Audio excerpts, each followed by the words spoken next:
मैं लूट करके कांग्रेस के हाथ ने सब साफ कर दिया, गरीब के पॉकेट से पैसा निकाल करके मार गरीब को गरीबी बना के रखा। नेहरू जी चालू किए थे नारा देना, गरीबी हटाओ, गरीबी हटाओ। इंदिरा गांधी जी तक चला गरीबी हटाओ, राजीव गांधी तक चला गरीबी हटाओ, नरसिम्हा राव जी भी बोले गरीबी हटाओ, मनमोहन सिंह जी बोले गरीबी हटाओ। गरीबी कभी इन्होंने नहीं हटाई, गरीबों को जरूर हटा दिया।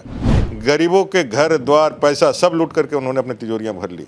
मोदी जी ने 10 साल के अंदर 25 करोड़ से ज़्यादा जो गरीबी रेखा के नीचे लोग रहते थे उनको बाहर निकालने का काम किया है। जो नेता खुद जीतने की गारंटी नहीं लेता है, जो वो जीतेगा कि नहीं, वो अपने दल को जिताने के लिए चला है। और मोदी जी तो अकेले कहते हैं कि भाई हमारे जनता के साथ ऐसा कनेक्शन है कि 400 के पार के हम जहाँ से भी खड़ा हो जाएं वो जीत जाएगा। तो भैया एक तरफ मोदी जी है और कहाँ आप हैं, झूठ बोलने के सरताज है, नौटंकीबाजी करने का सरताज है। लेकिन कांग्रेस पूछ रही है कि जब इतने लोग गरीबी रेखा से बाहर निकल गए तो क्या अमीरों को चावल बांटा जा रहा है? और 5 साल आगे भी मुफ्त देने की बात हो रही है, तो किसको चावल दे रहे हैं? और चावल दे के क्या गुलाम बनाना चाहते हैं? 65 साल था तो कौन सा गड्ढा खोद रहा था? राजीव गांधी जी जो वक्तव्य देते थे, स्वर्गीय राजीव गांधी जी, जो 1 रुपया बेचते हैं 15 पैसा पहुंचता है और 85 पैसा चले जाता, तो पैसवा से भरा नहीं। अब गरीब का चावल पे भी नज़र है। कांग्रेसी जनता से मैं कहना चाहता हूं, अब कांग्रेस जेएमएम-आरजेडी का नज़र आपके चावल पर है। 400 पार का नारा देने वाली बीजेपी आखिरी 2 चरण में जी तोड़ मेहनत कर रही है। हर जगह नेताओं का शोर है, आरोप और प्रत्यारोप का दौर है। इस वक्त हम चंदन कियारी में हैं, धनबाद लोकसभा का क्षेत्र है। हमारे साथ नेता प्रतिपक्ष और यहाँ के स्थानीय विधायक अमर कुमार बावरी जी हैं। बावरी जी, 5 चरण में कितना सीट पहुँच पाए आप? हम लोग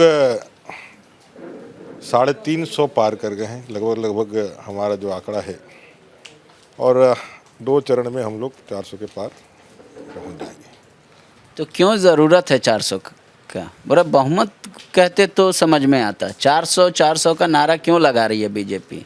मनसा ठीक नहीं है, संविधान बदलने की मनसा है। ये हमारा नारा थोड़ी है, ये जनता का नारा है। कोई कह देगा, अब कांग्रेस जेएमएम-आरजेडी कह रही है कि हम जीत रहे हैं, तो उसके कहने से जीत जाएगा क्या? जो जनता जनार्दन के पास ताकत रहना चाहिए वो ना करे के देगा जी।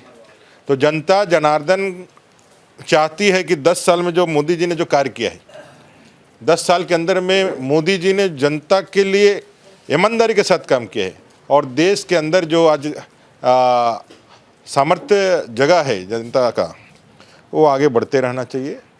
और भ्रष्टाचार और वंशवाद तुष्टीकरण के खिलाफ कार्रवाई होते रहनी चाहिए। इस दृष्टिकोण से गरीब कल्याण का काम आगे बढ़े। मोदी जी के 400 के पार के नारे को जनता ने अपना नारा बना लिया है और इसमें आगे बढ़ रहे हैं। चंदन कियारी में आप दूसरा नारा बहा रहे हैं, यहाँ सलाम वालेकुम और नमस्ते चल रहा है, ये क्या है? जय श्री राम चल रहा है चंदन कियारी में। चंदन कियारी में जय श्री राम ही चलता है। तो सलाम वालेकुम से आपत्ति क्या? इसको लेकर क्यों हो रहा है? कभी किसने कह दिया सलाम वालेकुम को? कभी नहीं, हम लोगों ने कभी आपत्ति नहीं किया है। कल्पना जी आई थी चंदन कियारी में, उन्होंने वालेकुम सलाम कहा, सलाम वालेकुम कहा, लेकिन जय श्री राम नहीं कहा। तो ही जनता ने कहा कि भाई झारखंड मुक्ति मोर्चा वाले कभी जय श्री राम नहीं कहते हैं, क्यों नहीं कहते हैं? और मंच से जब सलाम वालेकुम कह सकती है तो जय श्री राम का नारा भी लगा सकती थी।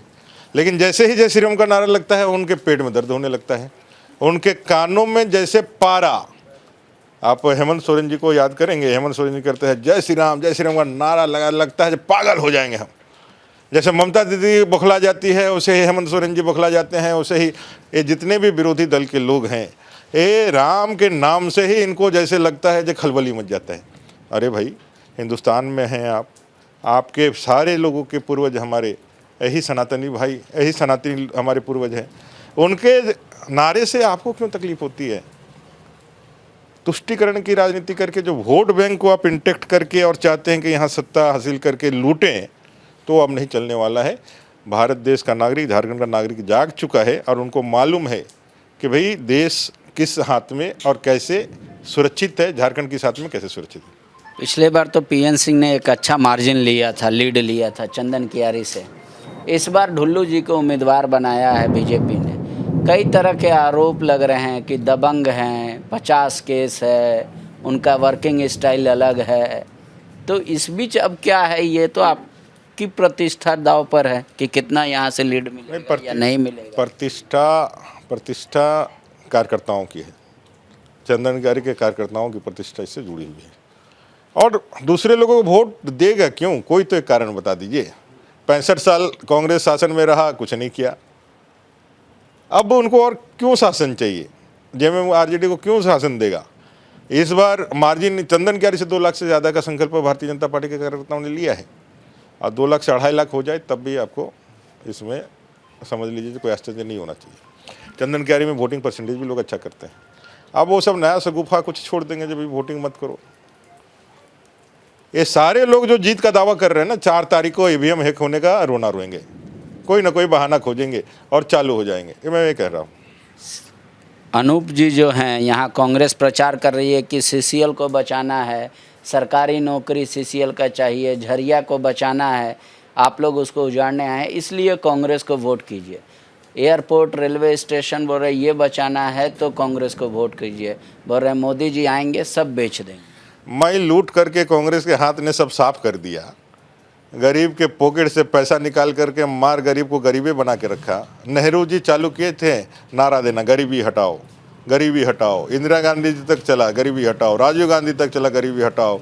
नरसिम्हा राव जी भी बोले गरीबी हटाओ। मनमोहन सिंह जी बोले गरीबी हटाओ। गरीबी कभी इन्होंने नहीं हटाई, गरीबों को जरूर हटा दिया। गरीबों के घर द्वार पैसा सब लूट करके उन्होंने अपनी तिजोरियाँ भर ली। मोदी जी ने 10 साल के अंदर 25 करोड़ से ज़्यादा जो गरीबी रेखा के नीचे लोग रहते थे उनको बाहर निकालने का काम किया है। ये सिर्फ हमारा आंकड़ा नहीं, नीति आयोग और विश्व के अंदर कई एक आर्थिक सर्वेक्षण करने वाले जो एजेंसियां रहती है उनका ये आंकड़ा है। तो हम जो है काम करने वाले लोग हैं, वो सिर्फ नाम ले करके लोगों को बेवकूफ़ बना करके वोट लेने वाले लोग हैं। उनसे कुछ नहीं होने वाला है, उनसे कुछ संभलने वाला भी नहीं। मैंने कहा ना, जो उनके नेता है राहुल गांधी, वो वायनाड से चुनाव लड़े, पिछले बार वायनाड लड़े, जीते, अपना अमेठी छोड़ करके भागे थे। इस बार हार देख करके अब भाग के आए रायबरेली में, अमेठी भी छोड़ दिया, रायबरेली आके चुनाव लड़ रहे हैं। जो नेता खुद जीतने की गारंटी नहीं लेता है, जो वो जीतेगा कि नहीं, वो अपने दल को जिताने के लिए चला है। और मोदी जी तो अकेले कहते हैं कि भाई हमारे जनता के साथ ऐसा कनेक्शन है कि 400 के पार के हम जहाँ से भी खड़ा हो जाएं वो जीत जाएगा। तो भैया एक तरफ मोदी जी है और कहाँ आप हैं। झूठ बोलने के सरताज है, नौटंकीबाजी करने का सरताज है, लोगों को बहला करके फुसला करके वोट लेने का षड्यंत्र करने वाले आप हैं। आपको जनता ने देखा है, बराबर देखा है। 65 सालों तक आपको सत्ता दे करके जनता ने देख लिया है। लेकिन अब देश आगे बढ़ चुका है, वंशवाद, तुष्टिकरण और भ्रष्टाचार से निकल करके देश विकसित भारत के लिए संकल्प के साथ आगे बढ़ चुका है, जिसका नेतृत्व नरेंद्र भाई मोदी जी कर रहे हैं, और जिसमें 1 अरब 40 करोड़ जनता जो है अपने आप को आहुति दी हुई। लेकिन कांग्रेस पूछ रही है कि जब इतने लोग गरीबी रेखा से बाहर निकल गए तो क्या अमीरों को चावल बांटा जा रहा है? और 5 साल आगे भी मुफ्त देने की बात हो रही है, तो किसको चावल दे रहे हैं? और चावल दे के क्या गुलाम बनाना चाहते हैं? हम आएंगे तो इतना सशक्त करेंगे कि लोगों को सरकार का या सरकारी सिस्टम का ज़रूरत नहीं पड़े। 65 सालों तक इन्होंने इतना खोखला कर दिया कि मोदी जी को आकर के उनको चावल दे करके उनके जीवन को उत्थान करने का काम करना पड़ा। ये तो पहले ही बताया ना, जब 65 साल था तो कौन सा गड्ढा खोद रहा था। राजीव गांधी जी जो वक्तव्य देते थे, स्वर्गीय राजीव गांधी जी, जो 1 रुपया बेचते हैं 15 पैसा पहुंचता है और 85 पैसा चले जाता, तो पैसवा से भरा नहीं। अब गरीब का चावल पे भी नज़र है। कांग्रेसी जनता से मैं कहना चाहता हूँ, अब कांग्रेस जेएमएम आरजेडी का नज़र आपके चावल पर है। इस सरकार जब से आई है तब से गरीबों को चावल समय पे तो नहीं मिलता है। अब ये पूरा का पूरा चावल भी जो बेच करके अपना घर और अपना तिजोरी भरना चाहते हैं। सावधान रहिए, सतर्क रहिए और भारतीय जनता पार्टी कमल के वोट को जिताइए और आगे बढ़ाइए। शुक्रिया। बावरी जी को यकीन है कि धनबाद ही नहीं, झारखंड के तमाम सीटों पर बीजेपी का कमल खिलेगा। लेकिन जनता के दिल में क्या है वो तो 4 तारीख को ही पता चलेगा, जब ईवीएम खुलेगा। हम आपसे यही कहेंगे, वोट देने ज़रूर जाइएगा। जिसको मन उसको वोट कीजिए, ना पसंद आए तो नोटा को दीजिए, लेकिन वोट जरूर कीजिए। शुक्रिया। बायोम मेडिकल प्रिपरेशन का एकमात्र संस्थान जहां है complete digital classrooms, individual doubt counters, video lectures, student tracking system, library facility, 100% result oriented rankers batch, study package and class notes in PDF। Jharkhand के इतिहास में पहली बार नीट यूजी में 700 मार्क्स पार। 10th पास स्टूडेंट्स के लिए फाउंडेशन कोर्स और 11th पास student के लिए फ्रेशर कोर्स। 12th पास स्टूडेंट्स के लिए टारगेट कोर्स। Contact biome 7360066191।